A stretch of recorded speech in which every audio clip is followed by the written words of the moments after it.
Antibiotic resistance প্রতিরোধে আমাদের 6টি করণীয়।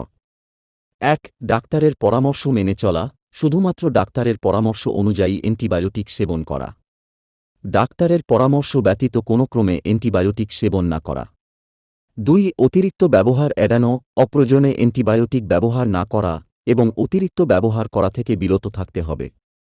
3. পূর্ণ চিকিৎসা সম্পন্ন করা, অ্যান্টিবায়োটিকের নির্ধারিত ডোজ পূর্ণ করা এবং চিকিৎসা অসম্পূর্ণ না রাখা। 4. সচেতনতা বৃদ্ধি, অ্যান্টিবায়োটিক ব্যবহার ও প্রতিরোধিতা সম্পর্কে জনসাধারণের মধ্যে সচেতনতা বাড়ানো। 5. সঠিক হাইজিন অনুশীলন, ব্যক্তিগত হাইজিন মেনে চলা এবং সংক্রমণ এড়ানো। 6. গবেষণা ও নতুন পদ্ধতির উন্নয়ন, নতুন অ্যান্টিবায়োটিক ও প্রতিরোধিতা প্রতিরোধের পদ্ধতি উন্নয়নে গবেষণা করা। এই উপায়গুলো অনুসরণ করে অ্যান্টিবায়োটিক প্রতিরোধিতা কমানো সম্ভব। তবে এই বিষয়ে আরও গবেষণা ও উন্নত পদ্ধতির প্রয়োজন রয়েছে।